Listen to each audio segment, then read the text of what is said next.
Excellencies, today we gather against a backdrop of uncertainty as the world grapples unprecedented multitude of global crises. The prevailing geopolitical tensions, global pandemics, and the far-reaching effects of climate change continue to have a devastating impact on human life, livelihoods, economies, and communities around the world. This is further compounded by soaring food and fuel prices, as well as the unsustainable levels of debt. Tragically, it is the people in the global south who bear the heaviest brunt of all these challenges. Therefore, the urgency of a dialogue among developing countries to promote economic development, peace and prosperity has never been greater.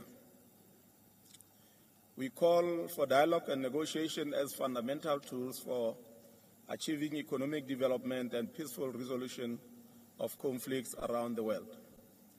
In this regard, the reform of the UN security is central to the achievement of sustainable peace. We call on the Brics countries to support the African common position in this regard. In the same token, the reform of the Bretton Woods institution is key to ensuring equitable economic growth. This is an agenda that we must all join hands in pursuing. Excellencies, we commend the rising influence of the BRICS bloc in recent years and believe it can serve as a valuable platform for addressing the key challenges faced by the Global South. By fostering stronger relations among developing countries, we can unlock considerable opportunities for trade, investment, and technological development. BRICS countries are among the largest export markets in the world, and their role and influence in global trade cannot be overstated. There are considerable opportunities for BRICS countries to pursue in Africa, including opening up the markets for products from smaller countries, investing in key sectors such as manufacturing, agriculture and agro-processing, services industries, energy, tourism, transport and general infrastructure in small countries like Lesotho, and extending support to our countries as they strive for industrialization and technological advancement. Excellencies, as we approach the 78th session of the United Nations General Assembly, it is evident that many countries lag behind in our collective pursuit of the Sustainable Development Goals, SDGs.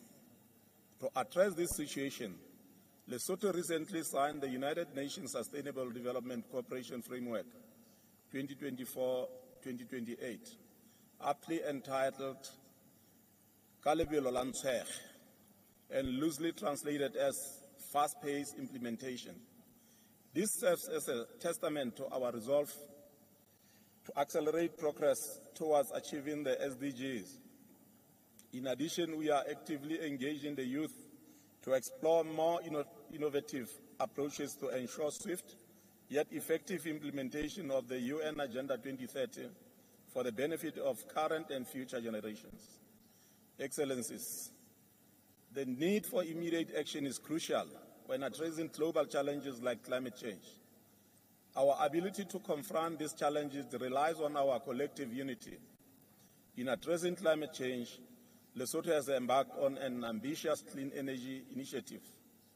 In the current public sector investment program, there are several infrastructure projects that are aimed at addressing the gaps in the energy and transport infrastructure.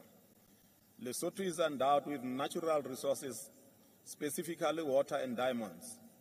Moreover, we have a huge potential for green energy generation, such as hydro, solar and wind power for domestic markets and export into the Southern African power pool. We therefore invite BRICS countries to partner with us and invest in these ventures which offer guaranteed lucrative returns on investment. Allow me also, Excellencies, to inform you that we are planning to convene the Water and Hydrogen Conference and Expo in Maseru, Lesotho from 12 and 13 October 2023.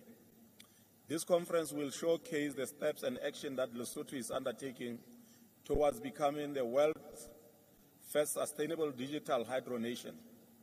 We welcome strategic partners with like-minded nations and institutions. We invite all of you to grace this groundbreaking conference with your presence. Further, we recognize the importance of infrastructure as catalyst for promoting economic growth and attracting private investment. Therefore, the development of air transport and road network is equally important.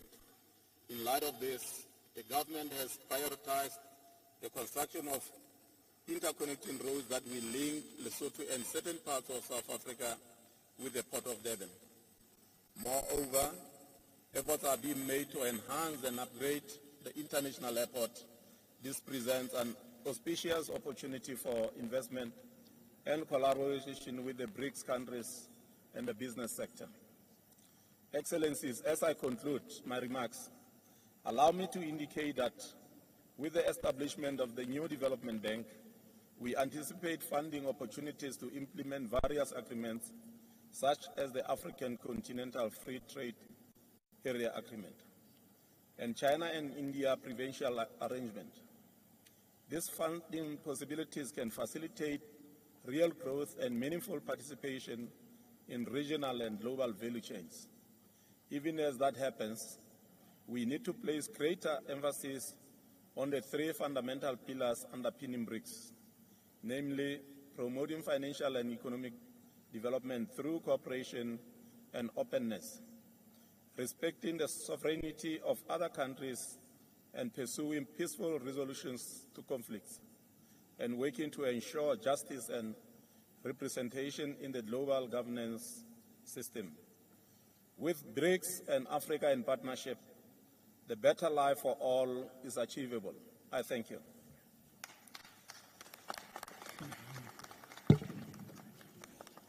Thank you. Somebody has lost their wristwatch.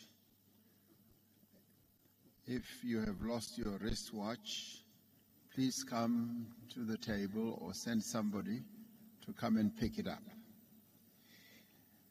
My next speaker will be His Excellency Dr. Lazarus Chakwera, the President of the Republic of Malawi.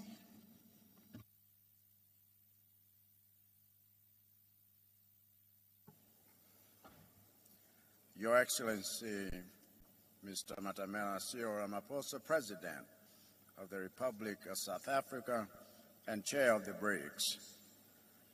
Your Excellencies, Heads of State and Government, distinguished delegates, ladies and gentlemen, this BRICS dialogue comes at a critical time for us as nations in the global South, a time in which three consecutive global crises, namely the COVID-19 pandemic, climate change,